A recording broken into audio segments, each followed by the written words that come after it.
capítulo 10. Ya hemos llegado al capítulo 10 de Oseas. Leyendo la Biblia, leyendo Oseas, estudiando para el mensaje, me he dado cuenta que el propósito de Dios para nuestras vidas es que llevemos buen fruto. En Isaías capítulo 6, Dios compara la nación de Israel con un viñedo que fue plantado con buenas plantas, estaba protegido, pero aún así falló en llevar buen fruto. Y como resultado, ese viñedo finalmente fue abandonado y destruido.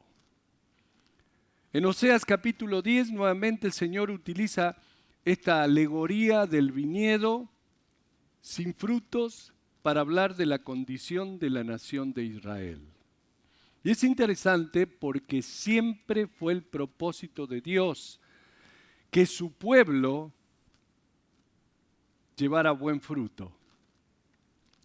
En el Nuevo Testamento, en San Juan capítulo 15, Jesús dice: yo soy la vid verdadera y mi Padre es el labrador. Todo pámpano que en mí, o toda rama que en mí no lleva fruto, lo quitará, y todo aquel que lleva fruto lo limpiará para que lleve más fruto. Así que Israel, en su falla de dar fruto de justicia, fracasó en los propósitos que Dios había ordenado y establecido para ellos como nación.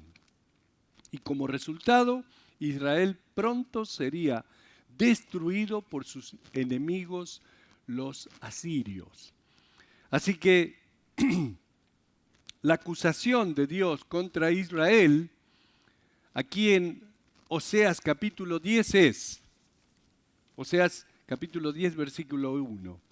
Israel es una frondosa viña que da abundante fruto para sí mismo. Conforme a la abundancia de su fruto multiplicó también los altares. Conforme a la bondad de su tierra aumentaron sus ídolos. En otras palabras, no hay fruto para afuera. No hay nada fructífero que salga de la nación de Israel. Al ser prosperados por Dios, ellos solo utilizaron su prosperidad para ellos mismos y para construir altares a los dioses falsos. Dice, conforme a la bondad de su tierra, aumentaron sus ídolos.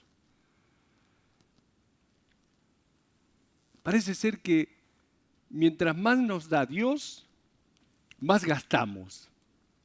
Queremos casas más grandes, autos más modernos, ropas más finas. Pero las cosas finas que el mundo ofrece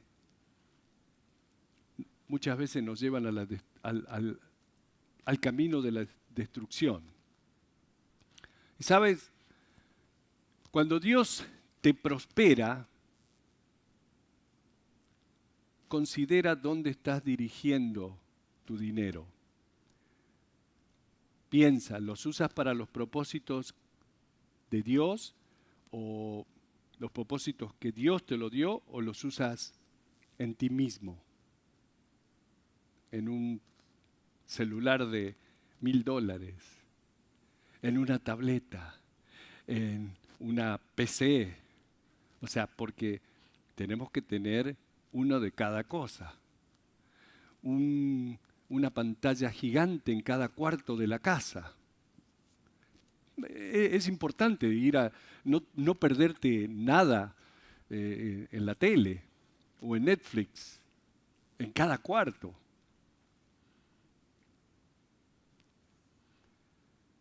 Dios les había dado una buena tierra, les había dado prosperidad y utilizaron su prosperidad para construir altares y adorar imágenes. Nosotros no adoramos imágenes porque eso era del tiempo antiguo, cuando pertenecíamos a la otra iglesia. Pero ahora adoramos el celular. Adoramos muchas otras cosas. El Real Madrid. Algunos. ¿Dónde está el viejito ese que adora el Real Madrid? Ah, por allá está. Otros al Barcelona. Otros a las Chivas. Al América. Tengo que equilibrar la cosa acá. Para que no me agarren a tomatazos afuera. Versículo 2 dice, está dividido su corazón. Ahora serán hallados culpables. Jehová demolerá sus altares, destruirá sus ídolos. Y esto, por supuesto, es el problema que tiene tanta gente. Tienen un corazón dividido. Jesús en Mateo 6, ¿recuerdan? Dice, no podéis servir a Dios y a las riquezas, o uno o al otro. Parte de mí quiere servir al Señor. Parte de mí quiere vivir según la carne. Parte de mí quiere ser justo. Y parte de mí quiere dejarse llevar por las tentaciones. Y después le pido a Dios, no me dejes caer en la tentación. Ese es un corazón dividido. Cuando andas jugando a ver hasta dónde puedes llegar y no pecar. Santiago dice que esta clase de división o esta actitud es una señal de inestabilidad y que realmente no podemos recibir lo mejor de Dios para nuestras vidas si tenemos un corazón dividido. Y me gustó lo que oró la hermana Connie cuando estábamos allá orando antes del servicio, que estemos en fuego para el Señor, porque así no vamos a tener un corazón dividido, sino siempre mirando hacia arriba. El Señor dice al pueblo a través del profeta Jeremías, me buscaréis y me hallaréis porque me buscaréis de todo vuestro corazón. Que eso sea lo que hagamos de verdad, buscar a Dios de todo corazón. Jeremías capítulo 29. Pero el corazón del pueblo de Israel estaba dividido. Y ahora serán hallados culpables. Jehová demolerá sus altares, destruirá sus ídolos.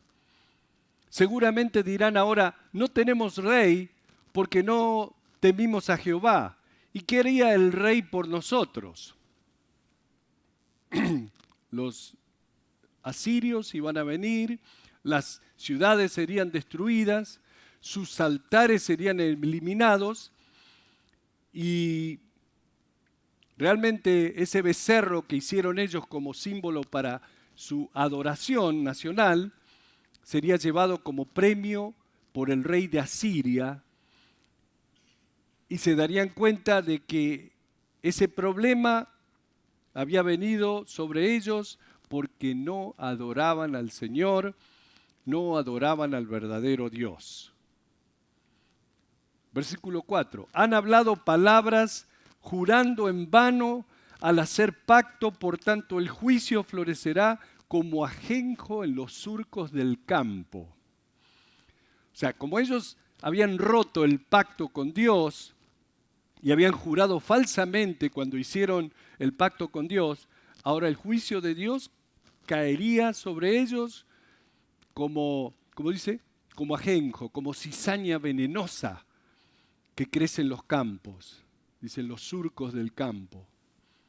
Versículo 5, por las becerras de Betavén serán atemorizados los moradores de Samaria, porque su pueblo lamentará a causa del becerro y sus sacerdotes que en él se regocijaban por su gloria, la cual será disipada. Betavén. Me puse a buscar, ¿dónde Betavén? Bueno, Betavén es el nombre que fue dado por Dios a la tierra de Betel cuando fue inaugurado allí la adoración al becerro y donde el becerro fue establecido como símbolo nacional de adoración al reino, en el reino del norte, en Israel, el reino del norte. Y voy a regresar un poquito a la historia. cuando murió el rey Salomón, el hijo de David, su hijo, el hijo de Salomón, Roboam, tomó el cargo como rey sobre la tierra de Israel. Roboam, en vez de seguir el consejo de los ancianos, que eran los ancianos de su padre, siguió el consejo de sus jóvenes amigos y exigió que aumentaran los impuestos. Por supuesto, la gente se rebeló y dijeron, ¿qué debemos hacer con la casa de David? Y decidieron alejarse y eligieron seguir a Jeroboam, un antiguo siervo del rey Salomón. Y Roboam, el hijo de Salomón, se quedó solo con 2 tribus, las tribus del sur. Se quedó con Judá y Benjamín y parte de la tribu de Leví. El resto de las tribus siguieron bajo el mando de Jeroboam y se convirtieron en el reino del norte y fueron llamados Israel. De ahí el nombre israelitas y judíos, los de la región de Judá y los de la región de Israel, el reino del norte. Las 2 tribus del reino del sur fueron llamadas Judá. Ahora, Jeroboam, quien había sido elegido por el pueblo para ser el rey sobre Israel, temía que si la gente regresaba a Jerusalén para adorar a Dios en las fiestas solemnes, como lo requería la ley, y vieran el templo y vieran la adoración y sean motivados a regresar, él pensaba que sus corazones se alejarían de la lealtad a él y que regresarían a Roboam y al reino del sur, al reino de David. Así que Jeroboam en Betel había hecho esta imagen de un becerro y la había puesto allí en Betel con un altar y les dijo, este es el Dios que ustedes trajeron de Egipto. Este es el Dios que ustedes adorarán. ¿Qué hizo? Inauguró la adoración del becerro allí en el reino del norte. Así que Betel era la ciudad donde fue inaugurada la adoración del becerro. Y ahora es llamada Betavén. ¿Por qué? Bet es la palabra para casa. Avén es la palabra hebrea para maldad. Así que Betel era la casa de Dios. Dios le cambia el nombre y dice, no es Betel, no es casa de Dios, es Betavén, es la casa de la maldad. ¿Notan cómo es todo está relacionado? Ellos habían tomado la casa de Dios y le habían hecho realmente la casa de la maldad. Y así, por las becerras de Betavén serán atemorizados los moradores de Samaria. En lugar de la casa de Dios, Betavén. Porque su pueblo lamentará a causa del becerro y sus sacerdotes que en él se regocijaban por su gloria, la cual será disipada. Versículo 6. Oseas capítulo 10, versículo 6. Aún será él llevado a Siria como presente al rey Jareb. Efraín será avergonzado e Israel se avergonzará de su consejo. De Samaria fue cortado su rey como espuma sobre la superficie de las aguas, y los lugares altos de Avén serán destruidos, y el pecado de Israel, donde dice los lugares altos eran los lugares donde ellos adoraban a los dioses paganos. El pecado de Israel crecerá sobre sus altares, espino y cardo, y dirán a los montes, cubridnos, y a los collados, caed sobre nosotros. El juicio de Dios vendrá, y el lugar donde ellos adoraban a sus dioses paganos será cubierto con malezas y el pueblo, por miedo a la invasión de los asirios, clamará a las rocas y a las montañas que caigan sobre ellos y los escondan. ¿Por qué leemos esto? Los asirios históricamente eran un pueblo sumamente cruel. De acuerdo a los registros de la historia, los asirios eran tan crueles con sus cautivos que muchas veces cuando una ciudad estaba sitiada o rodeada por los ejércitos asirios, en lugar de entregarse e ir en cautiverio con ellos, cometían suicidio en masa. Los asirios tenían el hábito de arrancar la lengua de sus cautivos, de quitarles los ojos, de mutilar sus cuerpos. De allí el gran miedo venía sobre el pueblo cuando estaban amenazados por la destrucción de los asirios. Y de allí el clamor a las montañas de cubrirlos y a los montes de caer sobre ellos. No queremos ser tomados por los asirios. Ahora, esto por supuesto trae a la memoria algo que leemos en Apocalipsis capítulo 6, cuando el sexto sello es abierto y los juicios de Dios son vertidos sobre la tierra. Durante el tiempo del sexto sello habrá juicios cataclísmicos de los cielos, lluvia de meteoritos, las estrellas caerán de los cielos como una higuera, dice la Biblia. Una higuera sacude sus higos cuando es azotada por un fuerte viento, y el sol se oscurecerá y la luna tornará en sangre y todas las otras cosas.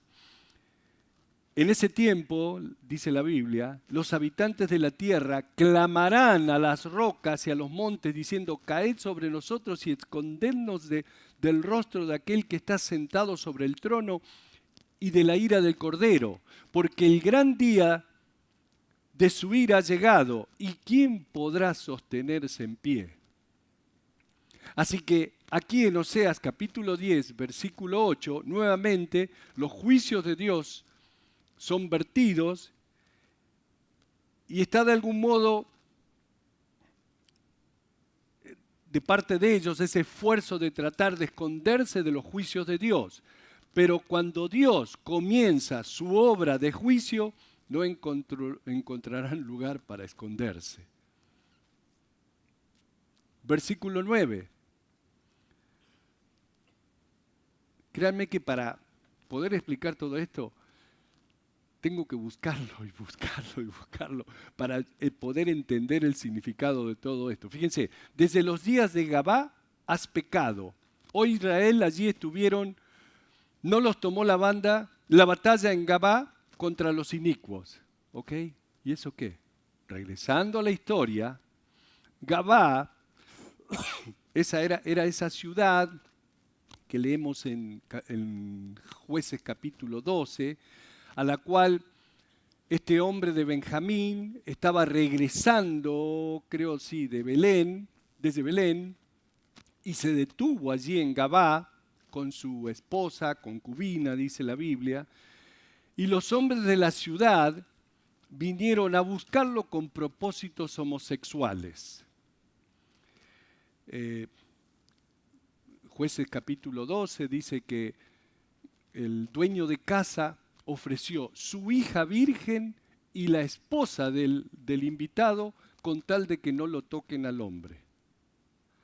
Bueno, los hombres estos degenerados que vinieron tomaron a la mujer de este hombre invitado, la violaron y la dejaron en la puerta de la casa muerta.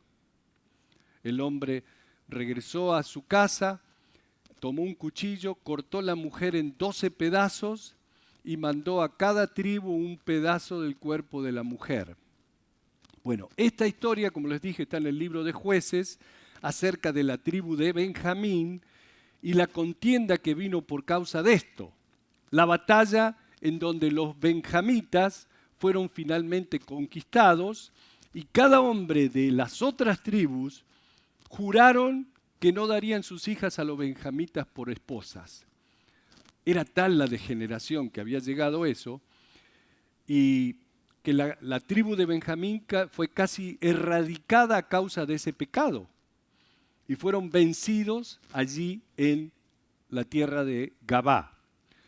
El Señor dice, ustedes han pecado desde los días de Gabá. Versículo 10. Y los castigaré cuando lo desee, y pueblos se juntarán sobre ellos cuando sean atados por su doble crimen. Efraín es novilla domada que le gusta trillar. Mas yo pasaré sobre su lozana cerviz, haré llevar yugo a Efraín, arará Judá, quebrará sus terrones Jacob. El espíritu rebelde de Israel necesitaba un tratamiento bastante severo. Y aquí se compara con un agricultor atando su novilla al yugo y forzándola a hacer el trabajo pesado.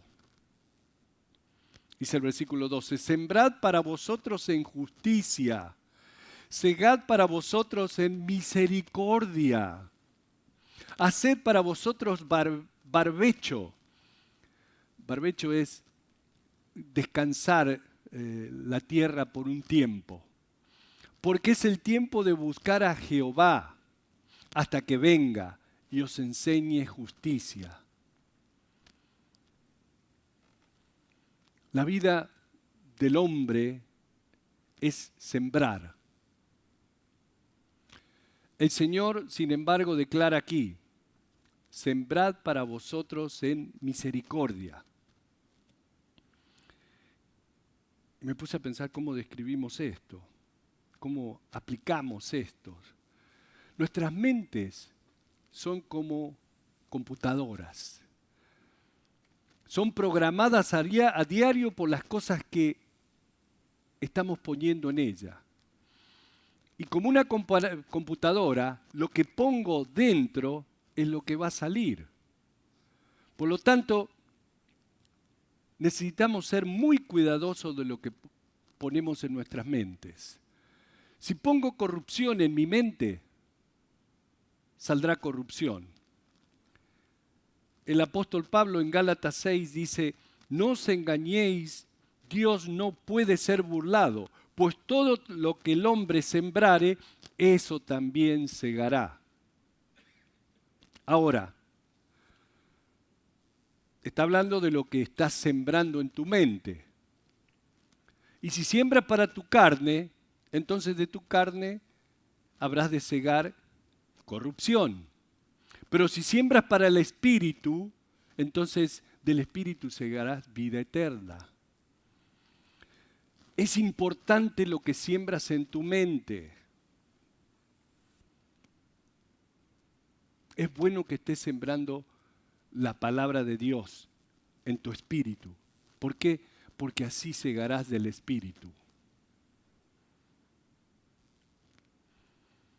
Hay muchas tentaciones y oportunidades para nosotros para sembrar en nuestra carne. Está muy fácil. En la computadora tienes todo.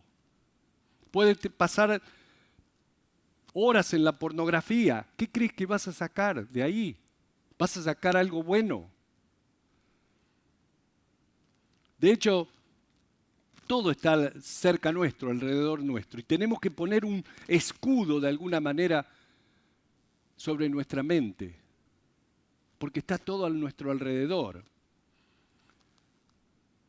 En cualquier cosa. Hoy en día, incluso hasta en los comerciales. Hay comerciales que uno dice, ¿cómo pueden permitir estas cosas?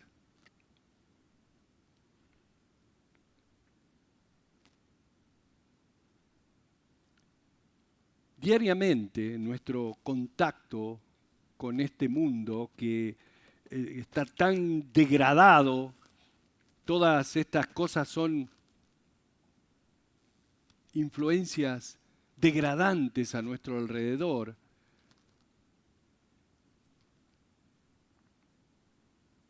Simplemente tenemos que orar, orar. De alguna manera que el Señor mantenga nuestra mente limpia, pura, limpia de toda la basura que estamos expuestos. En algunos casos no estamos, no voluntariamente, no deliberadamente, pero están allí. Porque si siembro para la carne, entonces voy a sembrar o cegar de mi carne. El Señor dijo, sembrad para vosotros en justicia, segad para vosotros en misericordia, haced para vosotros barbecho, tómense tiempo para descansar, porque es el tiempo de buscar a Jehová hasta que venga y os enseñe justicias. En otras palabras, es tiempo para nosotros como nación buscar al Señor, como iglesia, buscar al Señor. Y también como nación, porque esta nación, nuestra nación, está en peligro. Porque las mismas cosas que trajeron la caída de Israel y más tarde de Judá son evidentes hoy en día aquí en nuestra nación. Nuestra nación, hermanos, está al borde de la exterminación, digamos. ¿Por qué? Porque nosotros, al igual que Israel, comenzamos como una nación bajo la mano de Dios. Pero como Israel, nos hemos alejado del Dios vivo y verdadero. Esta nación nació con valores cristianos. La Constitución fue creada desde la Biblia.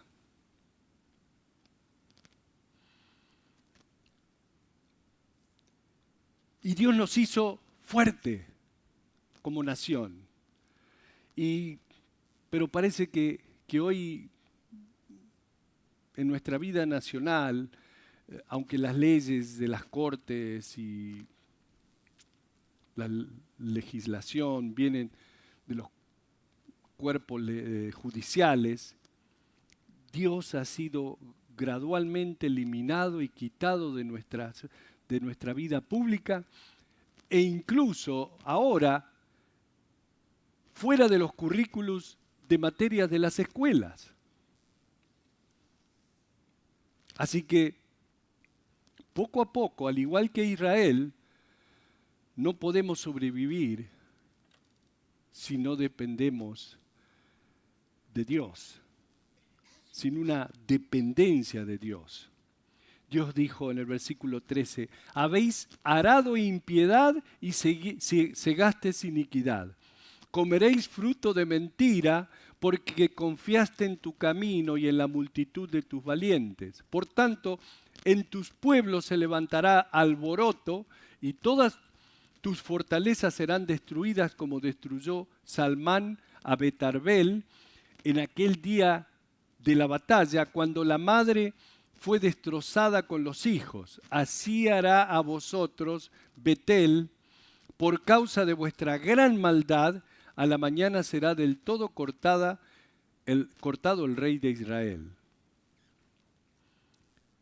Oseas capítulo 11, Dios continúa con ese lamento. Oseas 11:1 dice, cuando Israel era muchacho, yo lo amé y de Egipto llamé a mi hijo. Este versículo ha sido usado en el Evangelio de San Mateo como una profecía en cuanto al hecho de que Jesús sería llevado a Egipto cuando era un bebé. Ahora, ¿recuerdan cuando llegaron los reyes y le preguntaron a Herodes dónde nacería el Cristo? Herodes le preguntó a los escribas y ellos le dijeron, según las Escrituras, en Belén.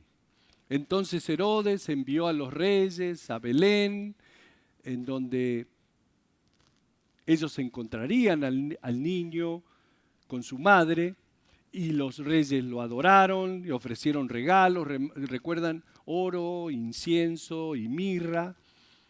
Y mientras ellos estaban allí, el Señor les habló a los reyes. Herodes les había dicho, vayan, busquen al niño